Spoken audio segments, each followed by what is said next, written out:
as I bought a Joe Burrow jersey recently with my Caesar's Pathetic. Reward credit. And then I also got actually I did what you told me to do is I got a personalized Giants jersey which says the Rook on the back, number 22. So That's what you do. You know why? Because these players don't last long enough. no, Kadarius no, Toney's getting kicked off the Giants any day now. yeah. And now that you mentioned that, obviously we're him with his tweet yesterday. I guess we'll just jump into some of the topics here. And Yeah, obviously, it's let's been a do it. great topic to start with, but might as well get out of the way because it is something that's tragic and sad, and two lives are ruined, one more than the other because obviously the young girl is dead. But obviously the Henry Ruggs, accident, the DUI, unbelievable, 156 miles per hour in a residential area in Las Vegas, weaving in and out of traffic, hits the back of a Toyota RAV4 with a 23-year-old girl in it with her dog, and the thing just explodes. And basically, unfortunately, she passes away, and the dog, obviously, just such a sad and tragic thing. I mean, I think they released a video recently. Someone had video of Henry Ruggs just crying on the side of the road. I think him just realizing one, there's life lost here, and his life's just over. I would say people like that, he's crying more that his life is over. Well, yeah, I mean, It's one of those situations where it's like, I'm so sorry because my life is now affected. People like that, they have selfish mindsets. I'm not going to sit here and try to shed any positive light on that man. All right. No, I'm not trying to do that. Obviously, it's terrible, tragic, and just tragedy, just awful. Thinking about a young girl trying to go home, and they said she didn't live that far from there. She was a couple of blocks away from being home, and she was about to be safe. And he unfortunately decided to get into a car when there is Ubers, there's Lyfts, there's the NFL's no questions asked, we'll get a car and take you home.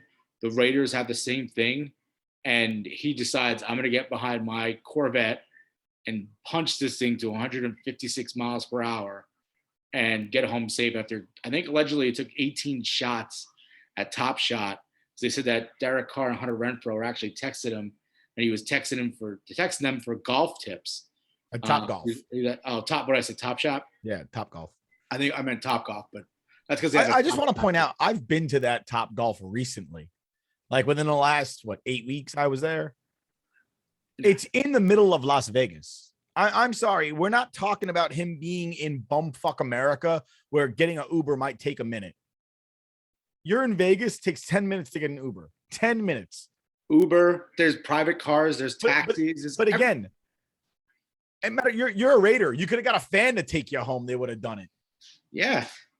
I mean, again, the NFL has, and unfortunately, I saw a whole bunch of dick-headed fans going, "Oh, y'all act like you're perfect. You act like you never drove, after drinking."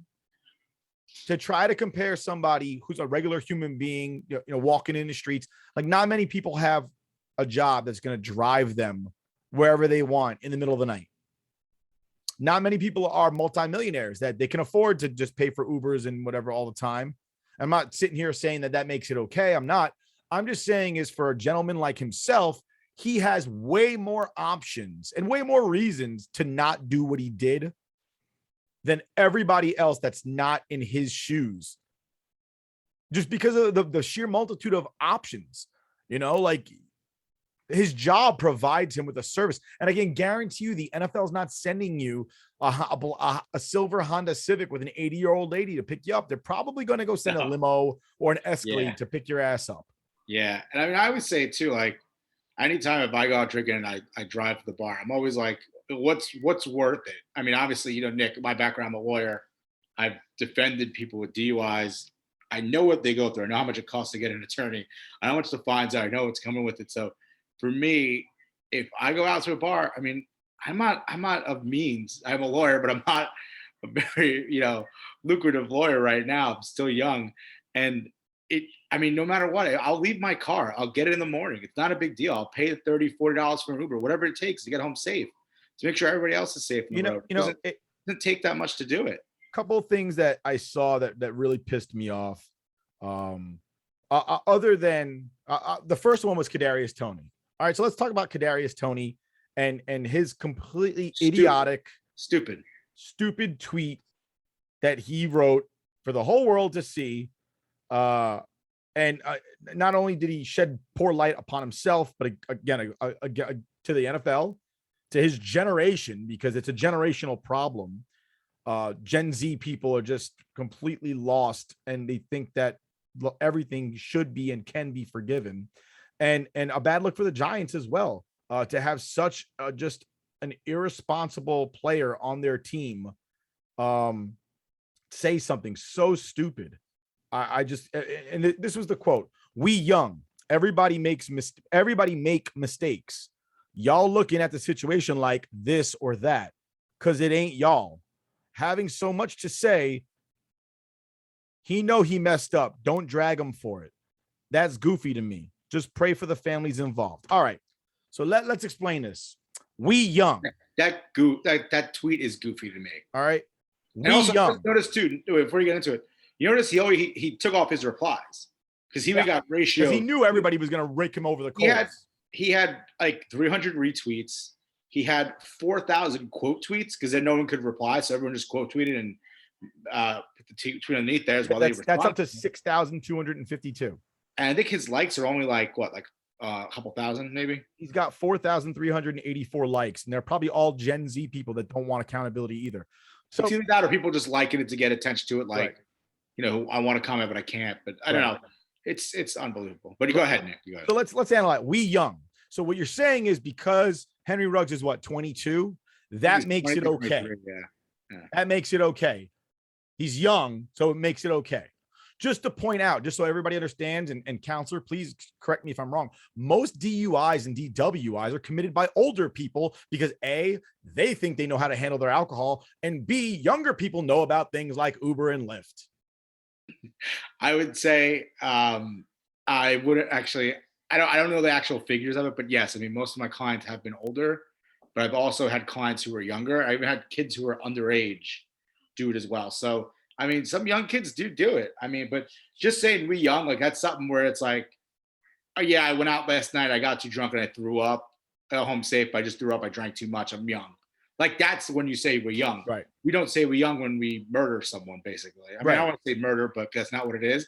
But I mean, to me, other people's eyes, it's murder. But as an attorney, obviously, it's not murder. It's vehicular manslaughter, basically. So I'll talk about that too. All right. So everybody makes mistakes. A mistake is something that you can say sorry for. All right. Let's point that out. And my tweet, by the way, Damian Woody is the one who quote tweeted this. Damian Woody's quote tweet was, "Some of y'all youngins don't believe in accountability is the problem." And a person was killed because of a terrible decision. And then he face palmed 150%. The reason that Kadarius Toney is tweeting that is because when it's his turn to fuck up, he doesn't want to be held accountable. I was just going to say the same thing.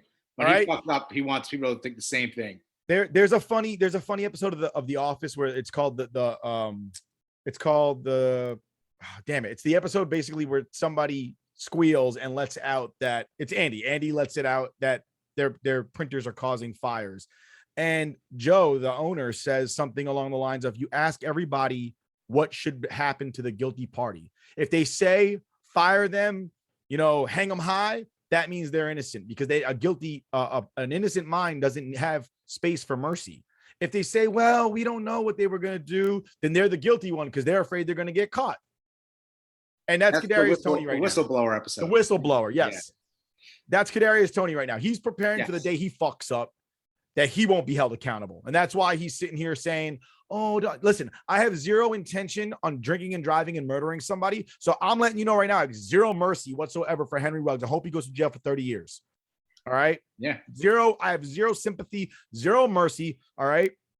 And my response to Damian Woody, obviously, because Kadarius Toney and his cowardly act of tweeting this and not wanting the backlash, my tweet to Damian Woody was, a false start is a mistake. Illegal shift is a mistake. Offsides is a mistake. Murdering someone, driving drunk twice over the DWI limit and speeding nearly 3 times. Mind you, this is before I realized that they were in a residential area. I thought that he was on a highway doing where the speed limit was most likely 50, although in Vegas it's like 65. So I said, 3 times because I thought the speed limit might be 50 in that location, which would make it 150 miles an hour. And he's doing 156. All right. He's probably going like He's probably going 5 times over the speed limit. 5 times. Yeah, like, yeah, I'm trying to do the math real quick in my head, but it's probably like 35, 40 miles per hour residential. Right. And speeding nearly 3 times over the limit is not a mistake. It's a completely reckless act. And as usual, the perpetrator didn't pay the price. Okay. Here's my problem is I get comments like this from 2 jackasses. All right. One guy said he's going to pay the price. Guy has to live with it for the rest of his life and will never be able to have a career in any form after this. You're right. It's not a mistake, but it's definitely going to pay for it. If I gave anybody in the world the choice between death or unemployment and guilt, what are you picking? I'm taking unemployment and guilt. All right. Another jackass says, yes, a reckless act. That was a life-changing, devastating mistake. He didn't set out to kill someone on purpose. Nobody generally goes out of there. Like nobody wakes up and says, you know what? I'm going to kill somebody today. Generally, most people don't do that. That's why he's not charged with murder. He's all right. Charged with my response to that jackass was, okay, so all is forgiven. Do you know what the difference between murder and manslaughter is to the victim and their family? Nothing. There is no difference. 0. Yes. All right. Actually, I keep saying murder but he's and not. Manslaughter to the victim and their family results the same way. They're not here. So to sit there and say, well, he didn't mean it. Who gives a shit? That girl is dead. Yeah. And then he actually is not even being charged with manslaughter. It's considered DUI resulting in a serious bodily injury or death. So I'm going to go into it as into the legal aspect of it. Nick, I do appreciate what you said because I do 100% agree with you. I think a lot of people did because I saw you got a lot of likes in that tweet. And I do. So basically, he's being charged with DUI, result in a serious bodily injury or death. Obviously, here it is with death. So it's NSR 44C-430, which is the Nevada state code. When the legal definition of it is when a motorist dies. When a motorist causes another person to die or sustain substantial bodily harm while the motorist is either under the influence of alcohol, has a concentration of over 0.08, which here he has a 0.16, which means he's double the limit. So those prongs are already proven that he was under the influence of alcohol, and obviously he's with his breath. And I'm sure they took a blood level too, because he went to the hospital afterwards.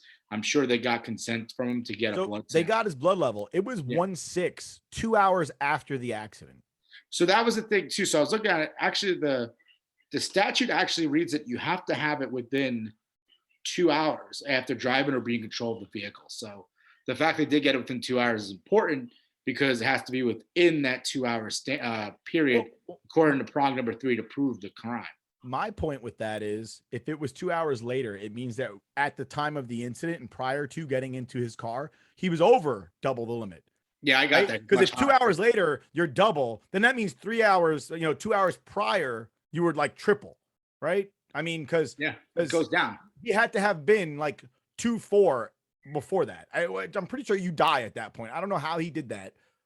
But yeah, I don't know. It's really crazy. So that was a third prong. It had to be within the 2 hours of after driving.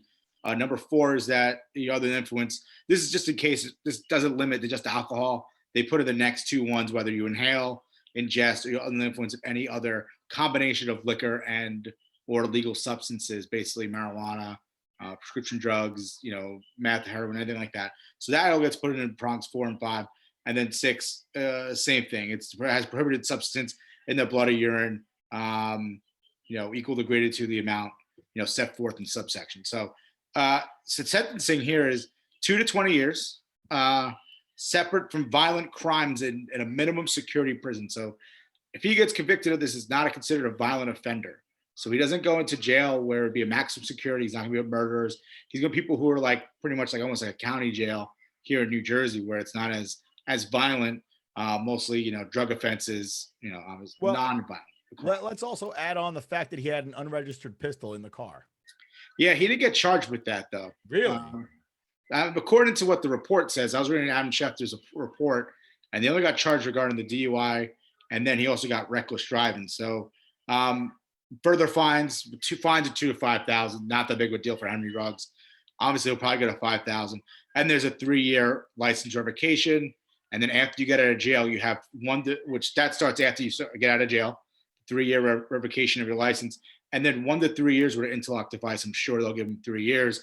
For those who don't know, ignition interlock device is device they put in your car.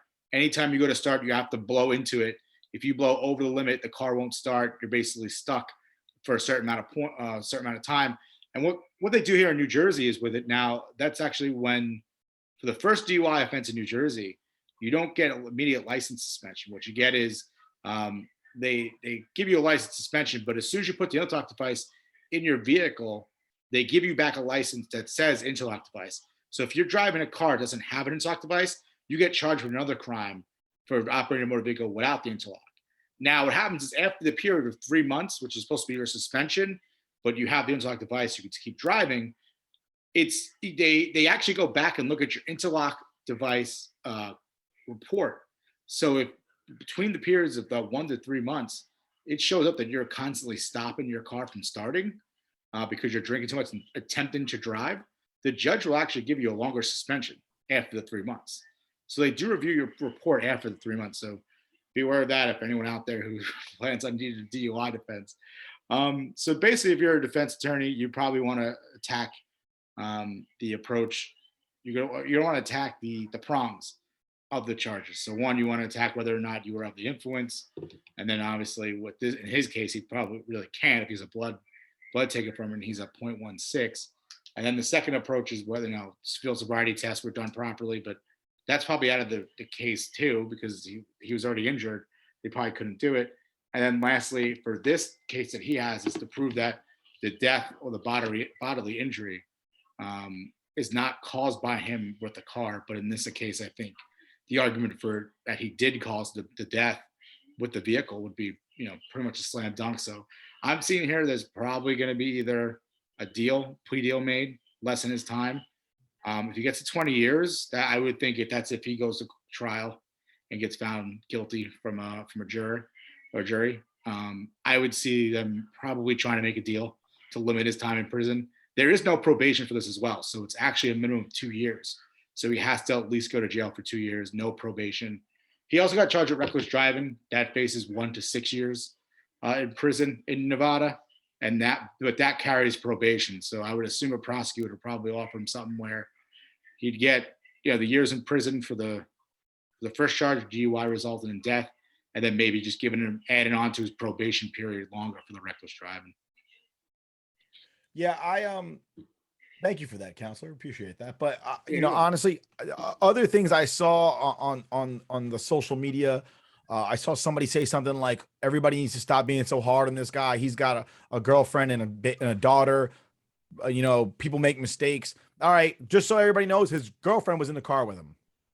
So clearly he don't give a shit about her life or his daughter's, because he was totally willing to make her an orphan. All right. Yeah. Again, I have zero sympathy for this shitbag. I hope he goes to jail for 30 years. All right.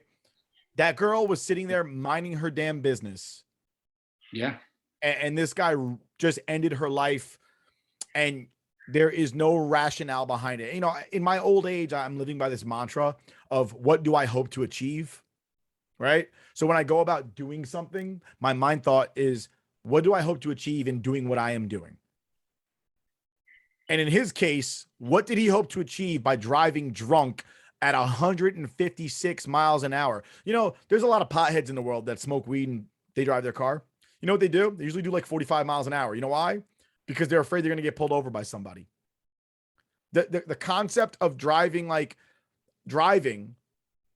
just drunk off your ass and let's see how fast I can go. So you want to die. That's what you hope to achieve at this point. And unfortunately, it's never that case. You always end up killing somebody else. And you're sitting there and you know what I'm really concerned about is this is going to be another Dante Stallworth where he murdered somebody drunk driving and he got probation. But he went to jail for 30 days and that was it. Yeah, something like that. It's going to be another one. But it's not. It's unless they get it downgraded. Like I said, if I'm a prosecutor, there's a ton of scrutiny you're going to be facing. There's a ton of media coverage. You wouldn't want to drop this down. There's a young girl who's dead, and that's the main point here. If you let this guy go off on a slap on the wrist, your job's in question. And I would not want to be a prosecutor that has to deal with this and trying to offer. I mean, like I said, if you're going to offer a deal, you offer him prison, but you offer him less time and then a longer probation period afterwards. I mean, I don't see how you offer a deal at all. I don't understand how you, with all the with everything against him, I don't understand how he doesn't go to jail for 20 years. You know, yeah, I mean, it ticks me off. You know what they always talk about? They always talk about this game's over. I'm turning it off. They always talk about how athletes are made an example of, right? Plaxico Burress, when he went to jail, oh, they're just trying to make an example of me because he went to jail for 2 years. Carrying an unregistered firearm in the state of New York carries a sentence of 10 years. How the fuck did they make an example of Plaxico Burress by sending him to jail for 2? Because if that was me, I'd be in jail for 10 years. Yeah. I'd be in jail for 10 years, and then they would take the bullets and go 15, 20. Not even that. Remember Raymond Felton got caught with an unregistered gun. I don't think he even went to jail for that in New York at all. But here's another thing. So I wanted to talk about another legal aspect of this type of cases. I mentioned before how Top Golf, they allegedly had served them 18 shots. So I looked into, I don't know if you're aware of this, Nick. You know what the drab shop laws are? Do you know what that is? I do. Yeah, where a bartender can't overserve somebody because they'll be held responsible for the actions of that person once they leave their establishment. Yes. Correct. And if someone is seriously injured, they could be responsible for it. So I looked up if Nevada had it. And in my brain, I'm like, they probably don't because it's the Las Vegas Strip is in Nevada. Right. And if they were liable for